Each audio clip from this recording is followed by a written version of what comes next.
ወቀሳ ነበር ህዝቡ ወቅስ ነበር ያስታውሱታል ክቡር ጠቅላይ ሚኒስትር 2 ዓመት በሙሉ መንግስት ተኝቷል የለም እንደ እስከ መባል ደረጃ ደርሷል አምላክ ይወራዱ ከላይ አይደለም መቀመጥ ያለበት ወገናችን እያለቀ ነው ክቡር ዶክተር እውነት ለህዝቦት እውነት ለወገኖት ከቆሙ የተማሪዎች ምሳቃ ቤት ውስጥ ገብቶ ሰርቆ እየበላ እጅ ከፍንጅ ሲያስ አተ ሌባ ሲሉት አራል በላው ማለት ምንድነው አፉን እየጠረገ ማነው ባፌ የበላበታል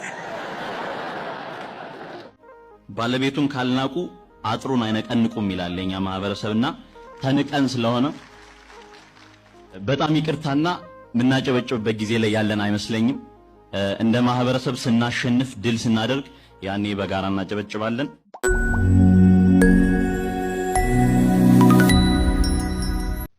ችግሩ እንኳን ከበረደ በኋላ በዚህ በአዲስ አበባ ዙሪያና አዲስ አበባ ውስጥ ለምንተኛችሁ ቄሮ የሚሉ አመራሮች ምናውቃለን ክቡር ላይ ነው ለምንተኛችሁ ቄሮች የሚል የፖሊስ ኃይል የጸጥታ ኃይሎችን እኛ እንኳን ብዙ መረጃ የሌለን ጉስን መረጃ ያለን ሰዎች እናውቃል ስለዚህ ሰላማችን ያጣነው ኮር ጥያቄውና ሴንሲቲቭ ኤሪያው ለውጡ በመጣባቸውና ለውጡን የመጣላቸውና በሚያስቀጥሉት ኃይሎች ውስጥ ነው የኢትዮጵያ ህዝብ ሰላም ያጣው ስለዚህ እኛ እዚህ የተሰበሰብን የኢትዮጵያ ፖለቲካ ፓርቲዎች እውነት ነው ሀገር ወክለናል ብለን ብዙ አመት ለፍተናል የወከልናቸው ህዝብ አሉ ብለን እናስባለን ግን በሰላም ጉዳይ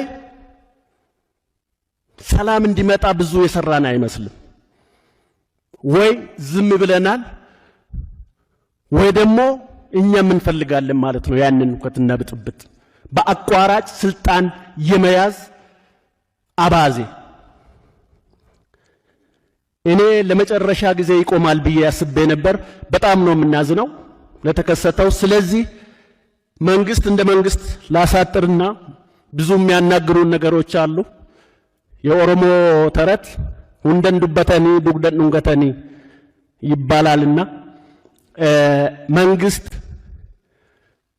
መንቃት አለበት መንግስትን ስንወቅስ ነበር እውነተኛ ወቀሳ ነበር ህዝቡ ወቅስ ነበር ያስታውሱታል ክቡር ጠቅላይ ሚኒስትር 2 ዓመት በሙሉ መንግስት ተኝቷል የለም እንደ እስከ መባል ደረጃ ደርሷል የሻምበልን ጀርባ አጥነው አሉኝ እሱ ግዴታዬ ነው ለሰፊው ህዝብ ሲባል ብዬ ማጥናት ጀመረ ጥናቴን ጨርሼ በጊዜው ስብሰባው ላይ ተገኘው አቶ ደስታ ጥናትን ጨረስካው ጀርባውን አጠናው አው በሚገባ እሺ እጅ ከምን አሉኝ አራጎበ ሰውየው ጀርባ የሚባል የለውም ዙሪያውን ሆድ ነው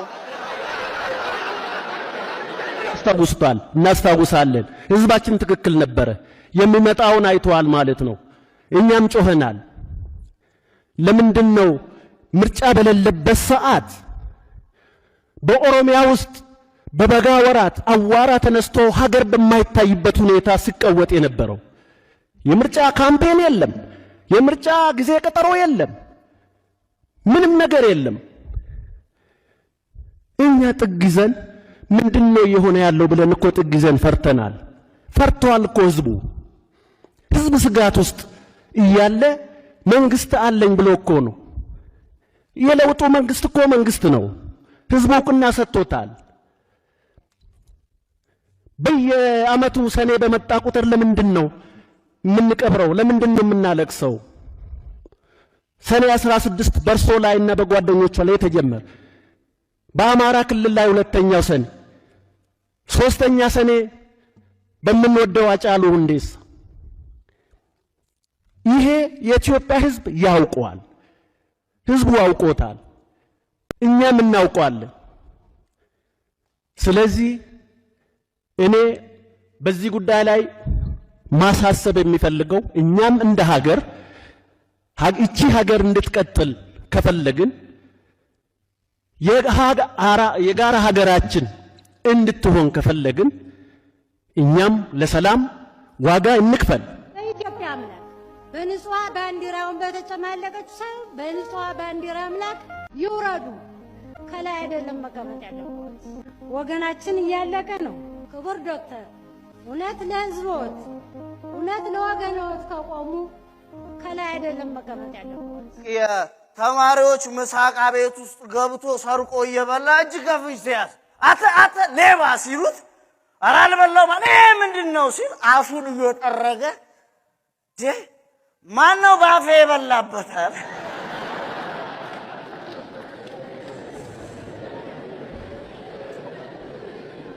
ችግር የለውም ወንድም ችግር የለውም። ከሰው መንጠቅና የሰው ጉርሻ መውሰድ ዘመናዊነት ነው ስለተባለ አይዞ አደንግጥ ቢሉ ምን መሰለ አንተ ብትበላው ባትበላው መበላቱ አይቀርም። እኔ ሰይጣንም ይሁን የአማራን ክልል ወይም የአማራን ህዝብ ጥቅም ለማስከበር ከመጣ አባሉ ነው የምሆነው። ጣራው በተቀደደ ሆስፒታል ነው የምንታከመው፣ በዳስ ትምህርት ቤት ነው የምንማረው፣ መሰረተ ልማት የለም። ይሄ ሁሉ ግን ከመኖር አይበልጥም። መጀመሪያ መኖር አለብን። ስለዚህ መኖራችንን እባካችሁ አስረግጡልን።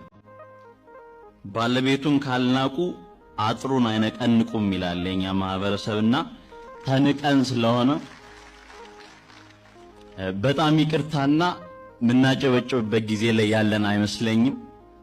እንደ ማህበረሰብ ስናሸንፍ ድል ስናደርግ ያኔ በጋራ እናጨበጭባለን። እባካችሁ አታጨብጭቡ። ስለዚህ ተንቀናል። ተከብረን ራሳችን ማስከበር መቻል አለብን። አንድ ባለስልጣን 5000 ደሞዝ እየበላ የ100,000 ብር ኑሮ የሚኖር ከሆነ 100,000 ሲቀነስ 5000 እናደርግና እኩል ይሆናል ስንት ነው? 95,000።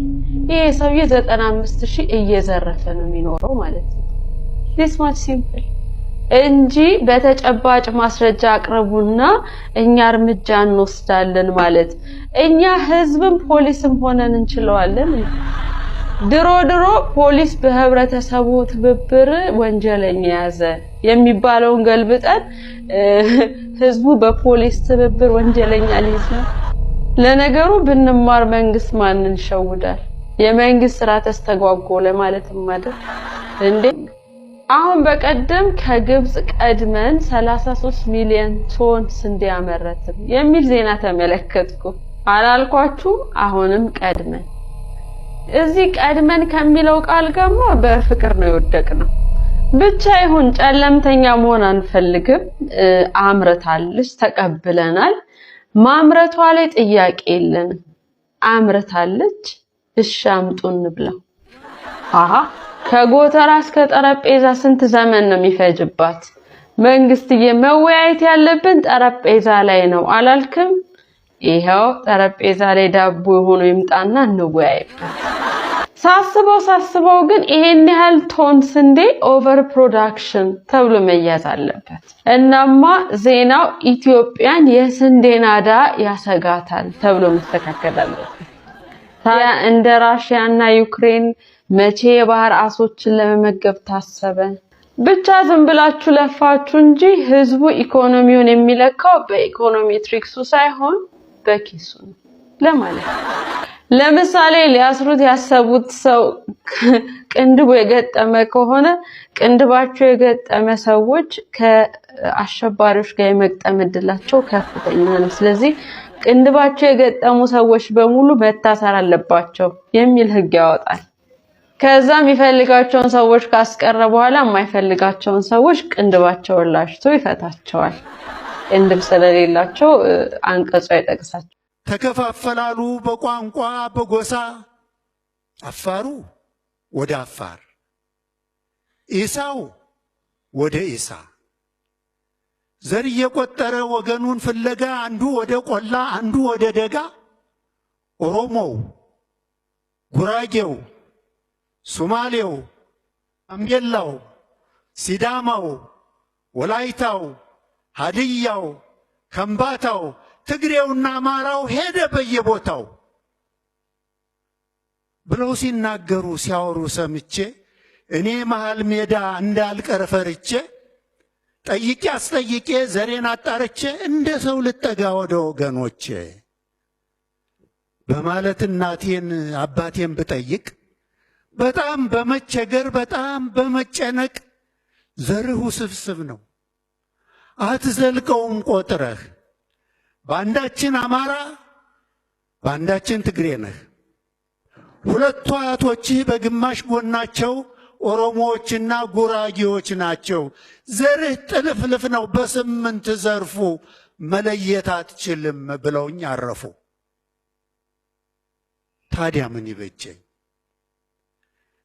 ምን ይበጀኝ ከነማን ልጠጋ የእናቴን ወገኖች አባቴን ፍለጋ ወደ ቆላ ልሄድ ወይስ ወደ ደጋ ማን ነኝ ምንድን ነኝ ከነማን ጋር ልግባ ከነማን ጋር ልውጣ ብዬ ከምጨነቅ ከዚህ ሁሉ ጣጣ ያው እንደጣለብኝ ለመኖር ለእንጀራ በፈረንጆች ሀገር ከፈረንጆች ጋር ስጋፋ ኖራለሁ ስበር እንዳሞራ አገር አለኝ ብሎ መኮራት እንደ ጥንቱ ከቀረ ከባድ ጋር ልኑር ምን አባቱ ብዬ ተሟግቼ ከህሊናዬ ጋር ትንሽ መደላደል ቤት መስራት ስጀምር እንደ ባነነ ሰው ከእንቅልፉ እንደነቃ ልቤ እንደ ልማዱ ይገባና ጣልቃ እንደ ክፉ አድራጊ አገር ትቅር በቃ እንደ ክፉ አድራጊ ወገን ይቅር በቃ ብሎ ሲጠይቀኝ መልሼ እንደገና ትናንት ያቀድኩትን አፈራረስና በረጅም ባጭሩ በሐዘን ተንፍሼ በቁጭት በንዴት ከንፈሬን ነክሼ አገር ሳትቀርም ወገን ሳይቀርም እላለሁ መልሼ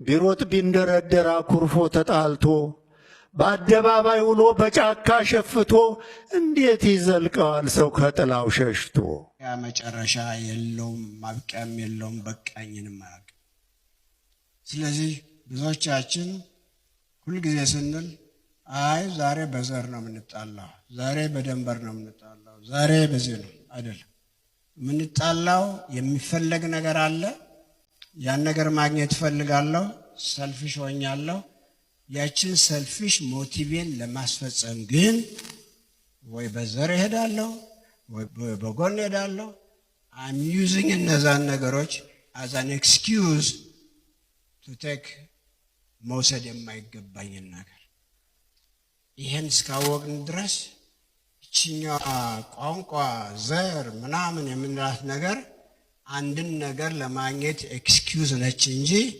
ከልብ ታምኖ አባት አይደለም ለምን ነው የምለው ያለነሱ ኖረናል ያለነዛ ነገሮች ለብዙ ጊዜ ኖረናል በአሁኑ ጊዜ የምናየው አቋራጭ መክበር እንደውም አንድ የመኪና ስም ሰምቻለሁ ሰሞኑን ያን መኪና ለመግዛት መሞከር ወደ ወዲህ መራወጥ ተመልከቱት የስጋ ቤቱን ብዛት አዲስ አበባ ምን የሚነግራችሁ ይመስላችሁ ተመልከቱት የጫት ቤቱን ብዛት ምን የሚነግራችሁ ይመስላችሁ ወደፊት እኮ እኛ ሰው ስንቀጥር ጥርስ ያየን ልንቀጥር ነው አረንጓዴ ጥርስ ያለው ቀጥሬም አላቅም ወደፊትም አልቀጥርም ኦራይት ስለዚህ እነዚህ አይነቶቹ ነገሮች እዚህ የመጣን እንደዚህ የተነጋገርን ከተማውን ስንወጣ አሁን የነዳ ወደ ቤት ሲሄድ በየቦታው ያለው እነዚህ በሬዎች ምንድነው ያደረጉት እንደው ሌላውን ተው ምን ተፈርዶባቸው ነው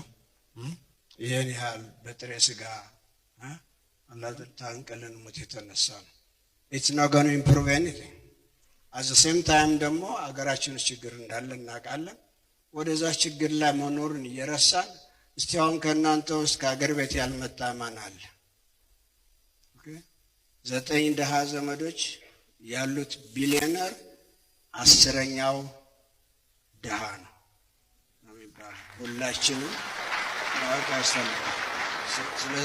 ታዛቢዎች በኢትዮጵያ የታዩትን እውነታዎች በሌላ በማንኛውም ሀገር አጋጥሞን አያውቅም ሲሉ መክረዋል።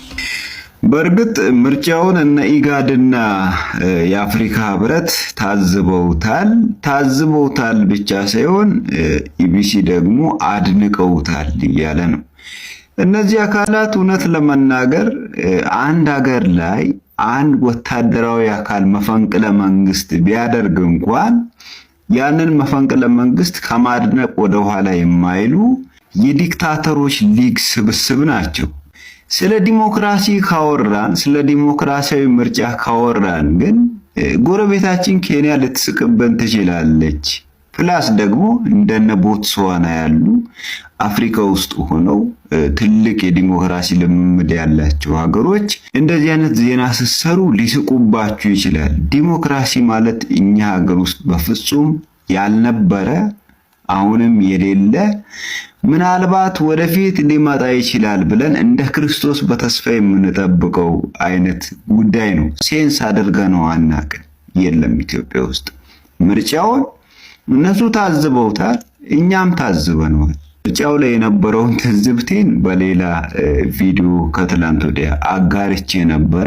የሆነ ሀገር ላይ አንድ አካል መፈንቅለ መንግስት አድርጎ ስልጣን ቢይዝ እንኳን ያ መፈንቅለ መንግስት ፍጹም ዲሞክራሲያዊ ነው ብሎ መግለጫ ከማውጣት ወደ ኋላ የማይሉ የዲክታተር ወዳጅና አድናቂዎችን ነው ሰብስባችሁ ምርጫችሁን እንዲታዘቡ ስታደርጉ የነበራችሁት። ስለናንተ አይደለም ያወራሁት፣ ስለ ታዛቢዎቻችሁ ነው። ዲሞክራሲያዊ ምርጫ ካለን ግን ሊስቁብንና ሊታዘቡን የሚችሉ ብዙ የአፍሪካ ሀገሮች አሉ፣ በደንብ ዲሞክራሲን ያዳበሩና የተለማመዱ። ከቻለን ወደ ዲሞክራሲያዊ አስተዳደርና ወደ ዲሞክራሲያዊ ምርጫ ለመሄድ እንሞክር። ዲሞክራሲን የሚጠላ ሰው የለም። ግን የነዚህ ሰዎች ቃል አይደለም እንደዚህ አይነትን ምርጫ ዲክታተሪያል ገቨርንመንቶች በመፈንቅለ መንግስት ሲመጡ እንኳን ለነሱ ዲሞክራሲያዊ ናቸው ብሎ ሽፋን ከመስጠት ወደ ኋላ የማይሉ አካላት ናቸው። አመሰግናለሁ። አረ ቁጠሩን እንጂ ቁጠሩን እንዴ! ስንት ነን? እንወቁና ምሩን። ስንት እንደሆን እንወቁና እነማንን እንደምትመሩ ምን ያህል ሰው እንደምትመሩ አውቃችሁ ብትመሩን አይሻልም? እጂን የዋዜማ ዘገባ ዛሬ ሳይ እንደው ይሄ ስለሚከነክረኝ ከዚህም በፊት አጋርቻችሁ አውቃለሁ በዚህ ጉዳይ ላይ ሐሳቤና ስለሚከነከነኝ ዛሬም ልበላጅ። ኢትዮጵያ ውስጥ እኮ ህዝብ ቆጠራ ከተደረገ ኦሬዲ 20 ዓመት 20 ዓመት በጣም እኮ ብዙ ነው። ቆጠራ ሳይደረግ እንዴት ነው ነገሩ? 4 ምርጫ አደረግን ማለት ነው ህዝብ ሳይቆጠር። እንዴት ነው ቁጥሩ ማይታወቅ ህዝብን የምትመሩት? ደግሞ እንትኖቹ ይለያያሉ። ለምሳሌ ስታቲስቲክስ ባለስልጣን በግምት ቢሆንም የኢትዮጵያ ህዝብ ቁጥር 109 ሚሊዮን ነው ምናምን ብሎ ነበር። ፒኤሙ ፓርላማ ላይ ደግሞ ከዚህ በፊት 130 ሚሊዮን ምናምን ሲሉ ሰምተን እናውቃለን። ሌላ ደግሞ ወርልዶሜተር የሚባል ዓለም አቀፍ ተቋም ደግሞ 131 ሚሊዮን ምናምን ብሎ መረጃ አውጥቶ ነበር። የወርልዶሜተርን ሳልሳሳት አይቀርም። ብቻ ግን እንደዛ አይነት ቁጥር እዛ አካባቢ ያለ ቁጥር አውጥቶ ነበር። እንዴት ነው ግን ሳታውቁ ምን ያህል ሰው እንዳለ ሳታውቁ እንዴት ነው የምትመሩ? ለምሳሌ አሁን ሰሞኑን ፓርላማ ላይ ይሄን ያህል ሚሊዮን ቤት ምናምን እንሰራለን ተብሎ ነበር። ስንት ዜጋ አለን? ከስንት ዜጎቻችን ማለት ስንቱ ነው ቤት የሌለው? ምን ያህሉ ነው ቤት ያለው? ምናምን የሚለውን እንኳን ካላወቃችሁ በምትሰሩት ቤት ያለውን ችግር እንደምትቀርፉት በምን ያህል ደረጃ ትረዱታላችሁ? ይሄ እኮ ልክ አይደለም። አረ ስታቲስቲክስ ባለስልጣን ኦር ሌላም ይሄ ጉዳይ የሚመለከታችሁ እዚህ ጉዳይ ላይ አስቡበት።